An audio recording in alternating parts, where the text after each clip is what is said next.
With diverse flora and fauna, magnificent natural landscapes, and an ecological biosphere that supports life, this wondrous planet is our earthly home. From our animal co-inhabitants to the lush rainforests and life-giving soil, we cherish all these as gifts from the Creator. It is a common theme in the world's major faiths that during our temporary stay here, we should be good stewards of Mother Earth. Throughout the years, Supreme Master Ching Hai has shared the message of leading a balanced life while following a spiritual path. Not only must we nourish our spirits, but we share the responsibility to care for nature and our fellow beings. In light of recent scientific evidence stressing the grave state of our planet caused by climate change, Supreme Master Ching Hai affirms the important message she has noted for over the past 2 decades. We must be vegetarian, meaning an animal-free diet, and practice sustainable living. Today we present to you Supreme Master Ching Hai's discussion on climate change titled Leading a Virtuous Lifestyle in Accord with the Law of Love via video conference with Supreme Master Television staff in Los Angeles, California, USA on July 31st, 2008. Hi, Master. Hey, ¿cómo va? Muy bien, gracias. Muy bien. Sí. Yo también. Sí, eres muy guapa, guapísima, maestra. Eres muy guapa. Gracias. Okay. Pregunta. With each update, you have informed us of more and more good progress in the world's awakening. Time has been gained and more people are becoming vegetarian. Nevertheless, as Mother Teresa once said, in this life, we cannot do great things. We can only do small things with great love. By walking one step, it seems a merciful heaven is taking 100 steps toward us, to meet us. Is this so, Master? It is. It is like that. Otherwise, how else? You experience this in your life already. How else can we just turn around a few degrees and then we became so wise and so brilliant, see the light of heaven, hear the sound of music of heavenly sphere, and feel such a bliss in our life when we have not meditated all that long, some only even a couple of years or a couple of months, see the change taken in their life is enormous and incredible. Heaven does come down to meet us if we are walking up to meet heaven's standard. What I told you always is the truth. And if everyone could realize this, you see, and walk the baby steps, actually only one step, one very important step that decides the fate of our planet. That is the vegetarian step.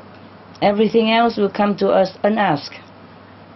If we are merciful, we will beget mercy. The universal law never fails. We must become vegetarian. All the inhabitants of the planet should heed this one and only advice that I could give with all my heart. That is to be vegetarian. Be vegan, it would be better. But vegetarian is already very good. And vegan is even the best. Thank you, Master. Thank you.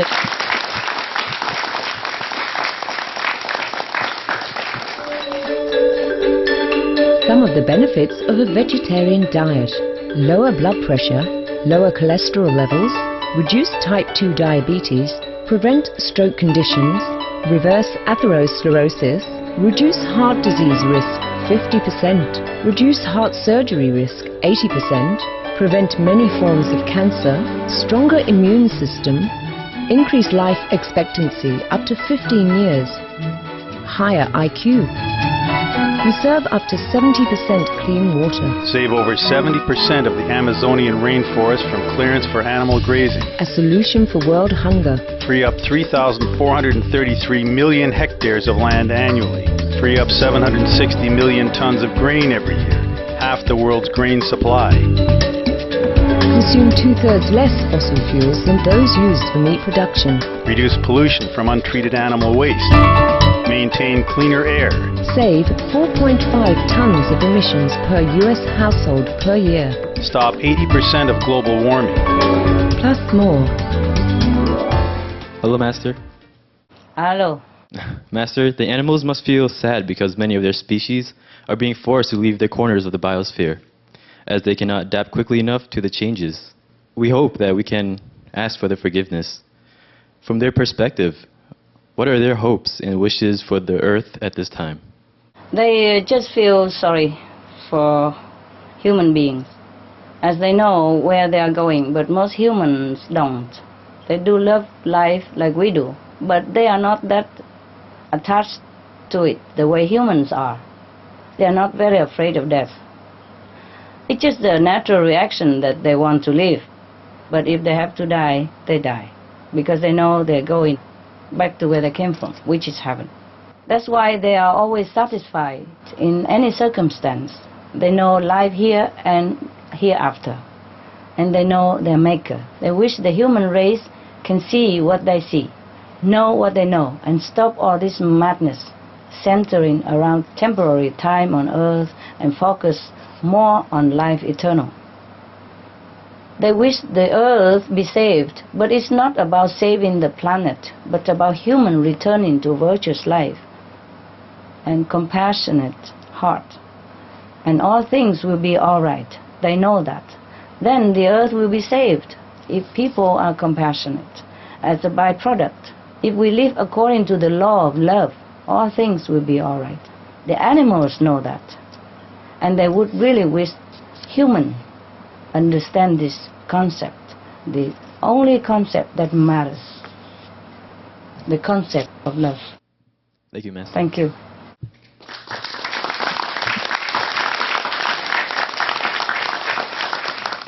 Hello, Master. In the past few years, with Heaven's grace, the majority of the world's consciousness has reached to third level, as revealed by Master.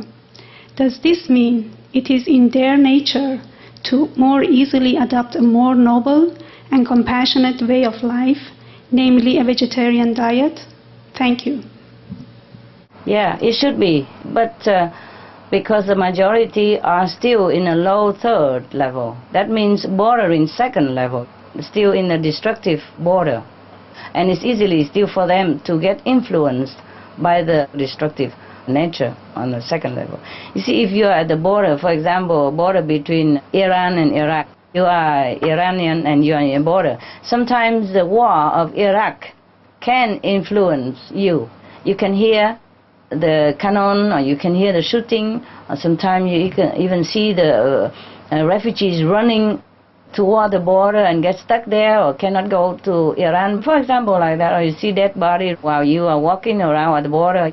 Your mood and your lifestyle can still be influenced by the war in Iraq, even though your country is at peace. It's like that with the people on the third level, because they are at the border. You know, some a little bit higher, but some right at the border of the third level.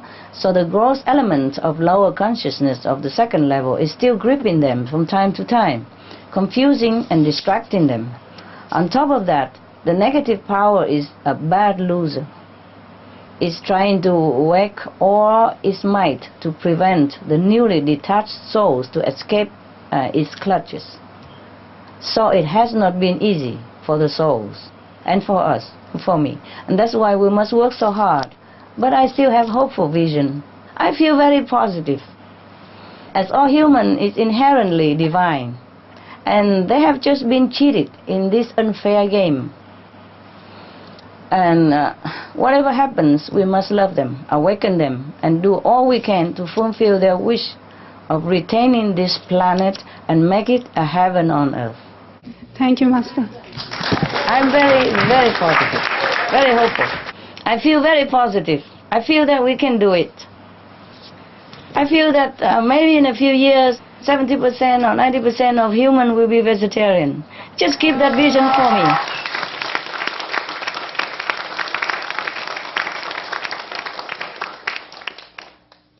God's blessing, God's willing. Keep that vision for me. Hope with me, okay? Yes. Thank you. Dream with me. Hello, Master. Knock, knock, how are you? I'm fine, thank you. How are you, Master? I'm good, I'm good. Many spiritual practitioners in the world mention about a sudden change in December 2012 and that the human race will ascend to a higher level. Master, will the human race become multidimensional beings? Would this earth be elevated to a fifth dimension level? And is it something which we can be able to perceive physically? Thank you. Yes, we can. If survived, the people will change into a different race, more peaceful, more loving, and more spiritually elevated. But not the whole earthling to fifth level, no. That needs more training. Fifth level is the house of spiritual superior, of master saints and true aspirants, of unconditional love and egoless people. Not for everyone, though everyone has a chance to reach it. But even to a lesser degree, spiritual elevation can be evident, and those who survive, if the catastrophe does occur, the survivors will definitely feel it. Just like the way you feel now after you've been elevated. After initiation, you feel your different change. You feel the change. They will also feel it.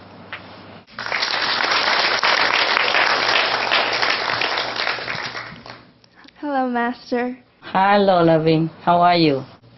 I'm good. Really happy. Yeah, you look happy.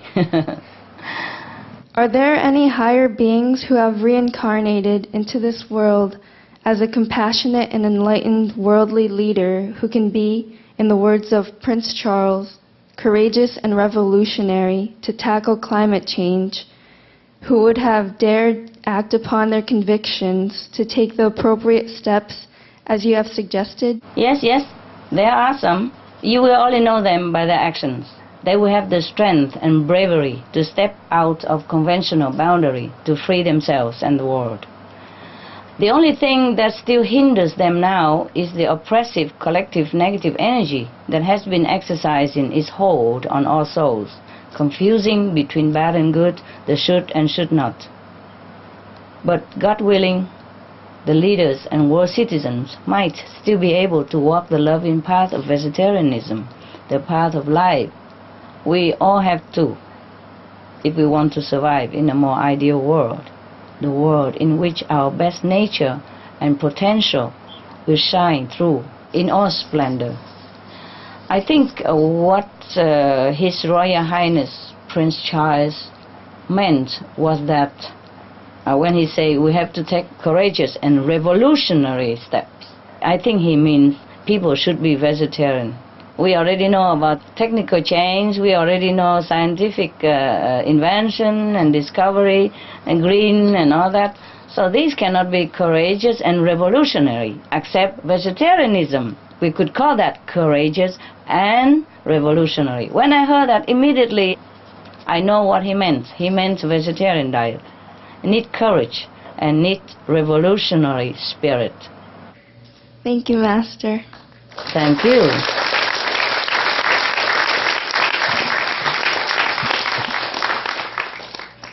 Hello, Master. Hello, Stephen. Master, this is a nice one. You know that yawning is contagious, yes? Yeah, I know. For example, when someone is tired, which causes them to yawn, and there's another person around, it usually automatically triggers them to yawn too. I'm yawning now. So there must be some invisible physical trigger or maybe some mental or spiritual connection. So why can't I just say, be veg, go green to someone and they will automatically adopt it for their way of life?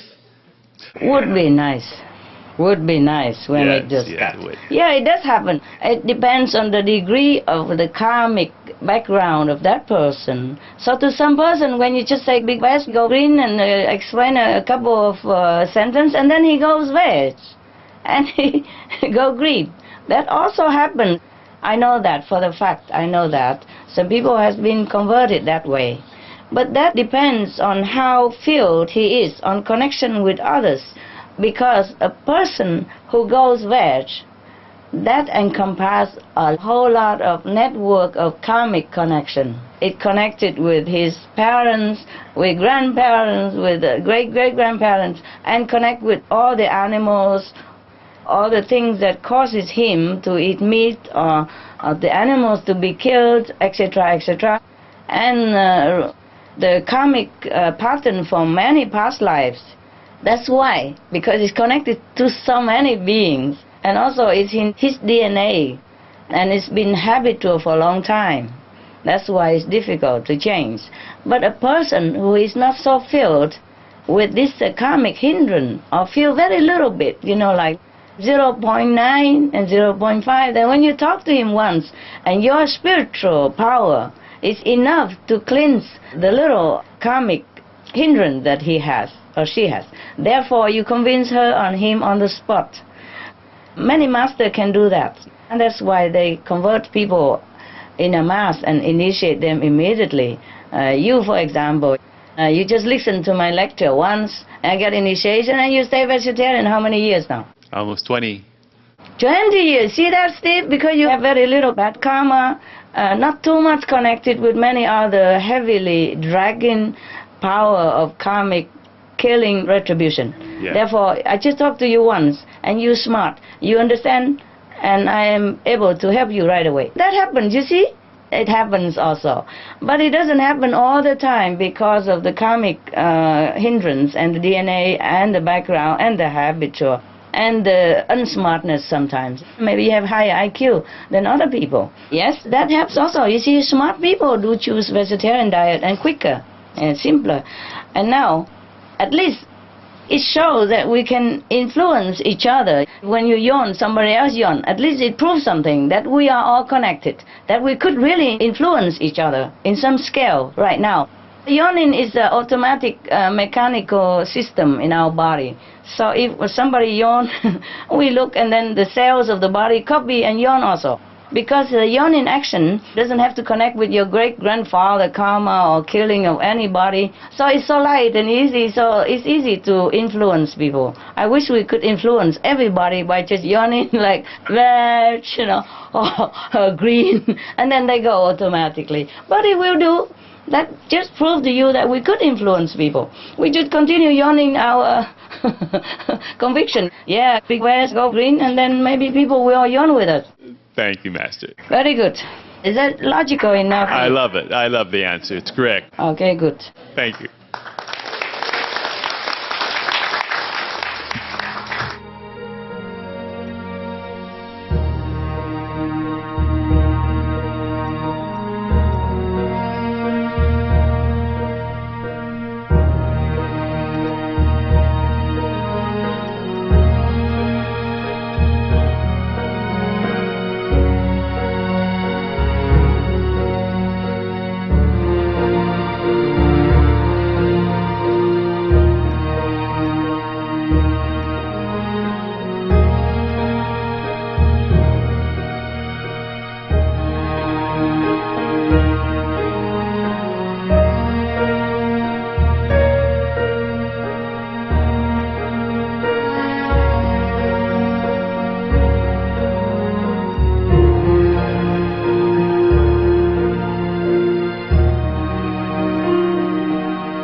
It was a pleasure to have you with us for today's Between Master and Disciples.